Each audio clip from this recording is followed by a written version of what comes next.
Oi pessoal, se você tá aqui e não me conhece, meu nome é Laura, eu sou farmacêutica, sou doutora em Biociências e Biotecnologia e sou pesquisadora na USP. E se você acabou de chegar, esse é o primeiro vídeo que você vê aqui no canal, aproveita para se inscrever e acompanhar o nosso trabalho aqui no YouTube. Esse vídeo vai ser sobre o polêmico e famoso, tão esperado, estudo da Prevent Senior sobre a hidroxicloroquina. Deixa eu botar o óculos que eu não tô enxergando no meu roteiro.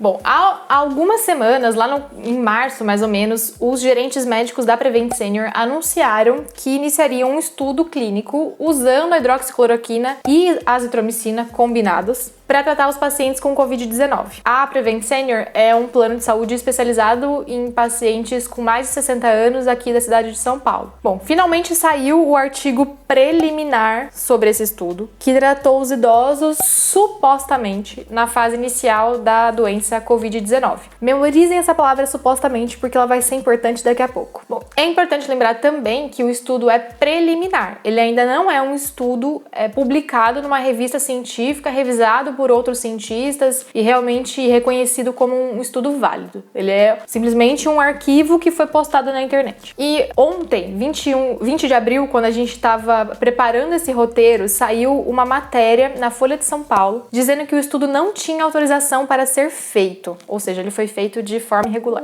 Mas vamos até ao estudo. Esse estudo preliminar foi divulgado no dia 17 de abril e ele levantou muitas críticas tanto da comunidade médica quanto da comunidade científica. E vários especialistas se questionaram qual era a validade disso. E a gente vai destrinchar aqui o porquê ele foi tão criticado. Bom, se você olhar só a conclusão do estudo, você vai achar que os resultados foram aparentemente assim impressionantes. Os pacientes tratados em casa com hidroxicloroquina mais azitromicina precisaram ser hospitalizados e internados em só 1,9% dos casos, enquanto que o grupo que não foi tratado com nenhum medicamento precisou ir para o hospital em 5,4% dos casos, que eles dizem que é uma taxa quase 3 vezes maior. Com esses números, os autores concluem que o tratamento com hidroxicloroquina e azitromicina, no início dos sintomas, é um tratamento efetivo para reduzir a necessidade de internação. O número de pacientes foi até grande, foi 636 no total, sendo que 412 foram tratados e 224 não foram tratados. Aí agora a gente pega o champanhe, estoura e fala assim,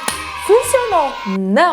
Não funcionou. O estudo tem tanta falha metodológica e de planejamento que chega a doer na alma do cientista. Essas falhas, elas invalidam completamente qualquer conclusão sobre os resultados. Em resumo, ele não tem validade científica nenhuma e tudo que ele encontrou de resultado não pode ser usado na prática. E antes que você fale que nós cientistas estamos torcendo contra, que a gente não quer que esse medicamento seja usado, que a gente está criando muito detalhe e tudo mais que vocês costumam acusar a gente quando vocês encontram o cientista falando sobre hidroxicloroquina, vamos entender por que ele não é válido. Bom, primeiro, como que ele foi feito? Os pacientes foram acompanhados por telemedicina, ou seja, por chamadas de vídeo entre o paciente e o médico. Isso não é um problema do ponto de vista prático, até porque a gente está num momento de isolamento social e isso é o correto. Porém, tem várias falhas que decorrem disso. E foi assim, a distância que eles avaliaram os pacientes com suspeita de terem Covid-19, que estavam com sintoma tipo gripe. E aí eles perguntaram pro paciente: você quer tomar hidroxicloroquina e azitromicina?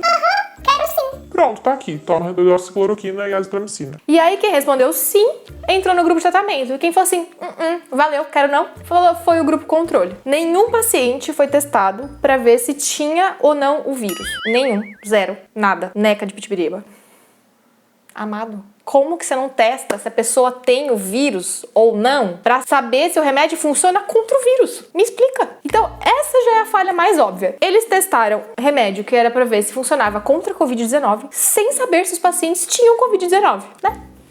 Tem alguma coisa errada. E aí, o critério de inclusão no estudo foi apresentar sintomas tipo gripe por um período de 2 ou mais dias. Ou seja, é perfeitamente possível e na verdade é bem provável que muitos desses pacientes tinham na verdade gripe, ou então um resfriado ou qualquer outra doença respiratória, infecção respiratória que causa sintomas que são praticamente idênticos aos sintomas do começo da Covid. E podia ser até uma alergia, alguma coisa, sinusite, rinite, qualquer coisa it que faz seu nariz vazar, podia ser. E a gente não sabe o que era. O segundo erro, o grupo que eles chamam de controle tinha os pacientes que recusaram o tratamento com hidroxicloroquina. Ô, gente, me ajuda, né? É igual, sei lá, você me oferecer um bolo recheado com leite ninho quando eu tô na sua casa e eu recusar porque eu sou intolerante à lactose. Você vai achar que eu não gosto de bolo, que todo mundo sabe que é mentira, mas na verdade eu só não queria passar mal na sua casa. Então, tipo, usar os pacientes que recusaram o tratamento como controle é algo totalmente sem validade, porque gera muitos vieses, e pode causar diversos erros de interpretação. E eles não disseram qual era o motivo da recusa, então pode ser várias coisas. Pode ser porque o paciente era menos cuidadoso com a saúde dele, ou então ele tinha dúvida se estava com alguma coisa realmente grave e por isso não queria tomar um remédio, ou então porque realmente era menos grave e ele só queria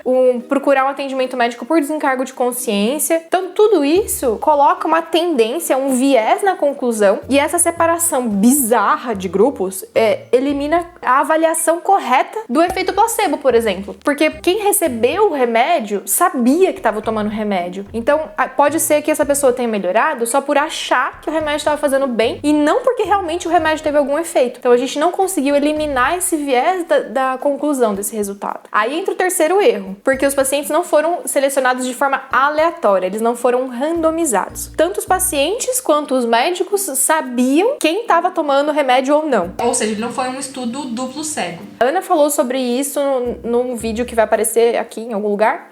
E vocês podem assistir o vídeo dela para ver uma explicação mais detalhada sobre o que é randomizado duplo cego. Resumindo então, os pacientes eles não foram testados para saber se tinham a doença ou não. Eles não foram selecionados de forma aleatória no grupo tratamento e no grupo controle. E todos eles sabiam se estavam tomando remédio ou não. Esses são 3 erros muito graves de um estudo clínico que impedem que a gente tire uma conclusão adequada dele. Como que deveria ter sido feito? Na consulta por telemedicina, tinha que ter sido feita uma triagem baseada em alguns critérios fixos e bem estabelecidos dos sintomas, com uma escala. Então, tipo, eu tenho que perguntar pro fulano, como você está se sentindo hoje numa escala de 1 a 5? E essa pessoa tem que me dizer, dentro desses números, como ela está se sentindo, sendo que 1 é muito ruim e 5 é muito bom. Eu não posso pegar um relato de um paciente e falar assim, fulano, como você está se sentindo hoje? Ah, tô bem. O que eu faço com essa informação? Qualquer um pode estar bem e mentindo que está bem, não é mesmo, Bruno? É verdade. É verdade. Então, eu tenho que ter um parâmetro muito bem definido dos sintomas para fazer a pergunta para os pacientes. E aí, se o paciente, dentro do que eu estabeleci, ele atende aos critérios do meu estudo, então, o que eu estou buscando entender, ele vai ser informado que eu estou fazendo um estudo, e aí eu vou perguntar, você gostaria de fazer parte desse estudo? E se ele quiser fazer parte, ele assina um formulário de consentimento. E aí, ele vai receber um número aleatório que vai ser usado para sortear depois por um programa de computador esse paciente num grupo de tratamento ou num grupo de controle. Beleza. Aí o médico teria que ir até a casa do paciente, já que a gente tá numa questão de isolamento social, seguindo todos os parâmetros de cuidados que ele tem que ter. E aí ele faz um exame físico nesse paciente para detectar se todos os sintomas que o paciente disse que tá sentindo realmente estão presentes ou se alguma coisa ele só disse de forma, sei lá, ele inventou na hora. E aí, nessa consulta, além de avaliar os sintomas do paciente, o estado físico dele, o médico faria também a coleta do exame para ver se o paciente tá com Covid ou não. Aí, a segunda etapa, os pacientes que dessem positivo pro vírus seriam sorteados para ir para aqueles grupos ou de tratamento ou de controle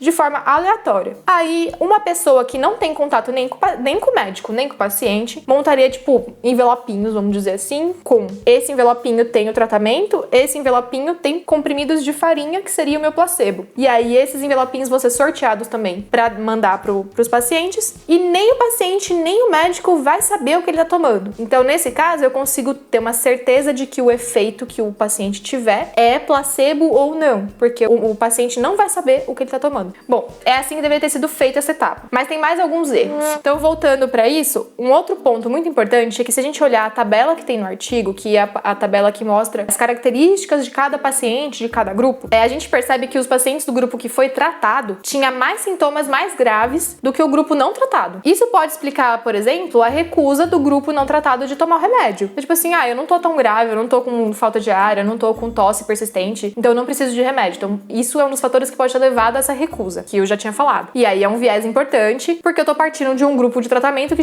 já é mais grave que o outro. Bom, e aí os acompanhamentos que foram feitos pela teleconsulta com os pacientes em casa, não teve nenhum exame físico. Então, eu não avaliei a evolução desse paciente ao longo do tratamento. E tem até uma parte do artigo que eles falam que eles avaliaram o padrão de respiração dos pacientes por chamada de vídeo. E a conclusão sobre se a capacidade de respirar estava boa ou não foi baseada no relato do próprio paciente. E aí, tá respirando bem? Tô. Então tá bom. E é isso. Fica por isso mesmo. Aí, nos pacientes que foram internados, eles fizeram tomografia do pulmão para ver se tinha pneumonia em 60% das pessoas do grupo tratado, mas só em 24% das pessoas do grupo não tratado. Né? E essa escolha de quem ia fazer o exame não tratado foi totalmente aleatória, provavelmente guiada por vozes na cabeça. E essa diferença com certeza gera resultados muito enganadores, no caso. E ainda, eles também não avaliaram se tinha diferença nos pulmões do tratado e do não tratado que foram internados. Também não avaliaram nenhum outro parâmetro de gravidade da doença. Ou, aliás, se avaliaram, não contaram pra gente. E aí, o único desfecho era uma decisão arbitrária. Acordei e resolvi, né? Pode ser que sim, pode ser que não. Era uma decisão sobre a necessidade de internar o paciente ou não. Não tinha uma razão bem definida, com uma escala bonitinha, numérica, para estabelecer a necessidade de internação. E o outro erro que também é muito grave é que os pacientes, enquanto estavam sendo tratados, eles não tiveram nenhum outro tipo de acompanhamento para ver se eles estavam tomando outros medicamentos, se eles estavam fazendo visitas a outros especialistas, se eles quebraram o isolamento social, outros fatores agravantes, outras intervenções, chá, sei lá, qualquer coisa que eles fizeram a mais. Isso não foi avaliado e se foi avaliado, não foi incluído no estudo. E além de tudo, eles não tinham nem controle, nem certeza se o paciente realmente estava tomando o remédio. Porque isso é um parâmetro importante. Você ter o controle certinho de que o seu paciente está tomando remédio é importante quando você está fazendo um estudo clínico desse tipo. Você não acha isso um absurdo, Ana Cláudia? É um absurdo. Bom, como que essa parte então deveria ter sido feita? Os pacientes eles teriam que ser acompanhados diariamente pela telemedicina para ter certeza que eles estão tomando o remédio. E nesses acompanhamentos seria avaliado também se está tendo evolução ou agravamento dos sintomas, também baseado de forma muito rígida em vários critérios. E essas análises serviriam de base para decidir se eu preciso internar essa pessoa ou não. E aí, todo mundo que fosse internado, todo mundo que tivesse que ir para o hospital, teria que passar por todos os exames, ainda sem eu saber se ele é o grupo de tratamento ou o grupo controle que tá tomando o comprimido de farinha. E aí eu teria que fazer um registro completo de todos eles para ter todos os dados de todo mundo para poder fazer uma análise bem completa. E aí no final do estudo eu precisaria ter um desfecho bem definido. O que é isso? Eu teria que ter um parâmetro clínico muito bem estabelecido para dizer que acabou o tratamento. Então, por exemplo, sei lá, melhorou a pneumonia, teve alta do hospital. A gente pode usar diversos parâmetros bem definidos para poder dizer que o paciente teve uma melhora do quadro. E aí, quando o estudo terminasse, né, tipo, todos os pacientes estivessem ou curados ou... Pode acontecer outra coisa com eles, a não ser curar, né? Aí seria feita a análise de cada paciente e a gente saberia de qual grupo era quem e seria feita a estatística. São várias coisas que não foram feitas. Os pacientes, eles não foram testados adequadamente, eles não foram selecionados adequadamente, eles não foram acompanhados adequadamente. Então, em resumo, apesar da diferença da necessidade de hospitalização que eles relatam no estudo entre quem foi tratado e quem não foi, aí não é possível de forma alguma a gente concluir que a azitromicina com hidroxicloroquina realmente teve o efeito que eles observaram, porque a metodologia que eles usaram não é adequada. E aí os autores, apesar de terem registrado isso, quer dizer, tentado registrar isso como ensaio clínico, eles dizem no texto que na realidade não era bem isso, que era um tratamento empírico, ou seja, um tratamento de teste, eu tô testando ao mesmo tempo que eu trato, com pouco rigor científico, devido à urgência da epidemia e grande mortalidade. Isso é chamado de tratamento compassivo. É verdade que a gente tá vivendo uma situação de emergência, que demanda respostas rápidas, que precisa que a ciência trabalhe de forma ágil, mas não adianta ser rápido se não for válido. Tem alguns padrões mínimos de qualidade e segurança que a gente tem que seguir em qualquer circunstância, senão a gente só perde tempo e expõe a vida de vários pacientes. Resumindo, então, de forma geral, se esse estudo fosse um bolo, ele deveria ser assim, mas ele foi assim. Com tudo isso, a conclusão é que não dá para bater o martelo sobre a eficácia desse tratamento se baseando só nesse estudo da Prevent Senior. E é ainda mais perigoso ele ser usado para orientar políticas e protocolos clínicos nos pacientes que têm riscos muito variáveis que nem foram considerados nesse estudo. A gente está no momento que a gente tem que avaliar as coisas de forma muito crítica e cautelosa. Não adianta a gente politizar as coisas mais uma vez, e tirar o debate do âmbito da ciência, porque isso vai só alimentar a fogueira de ódio contra quem afirma o contrário. Nenhum cientista está torcendo contra nada. Todos os cientistas e os médicos corretos estão buscando entender qual é a melhor forma e qual é o melhor tratamento que a gente pode usar em cada situação. Não adianta a gente atropelar as coisas, porque a gente vai só perder tempo e colocar a vida de muitas pessoas em risco. Não é mesmo? A Ana concorda. Esse roteiro foi elaborado com base no estudo clínico em si e nos comentários do professor Renato Sabatini e do jornalista Ayrton Escobar, que comentaram sobre esse estudo nas redes sociais deles. E a gente agradece pelo trabalho que eles têm feito de ajudar a esclarecer tudo envolvendo essa questão da hidroxicloroquina, da cloroquina, azitromicina e etc. Se você ficou com alguma dúvida, deixa aqui nos comentários ou manda um e-mail pra gente. E não deixa de seguir o Nunca Viu Cientista nas redes sociais, onde a gente está atualizando sempre que possível todas as informações a respeito da pandemia, do vírus, dos tratamentos e desmistificando fake news que a gente recebe. É isso por hoje. Beijo.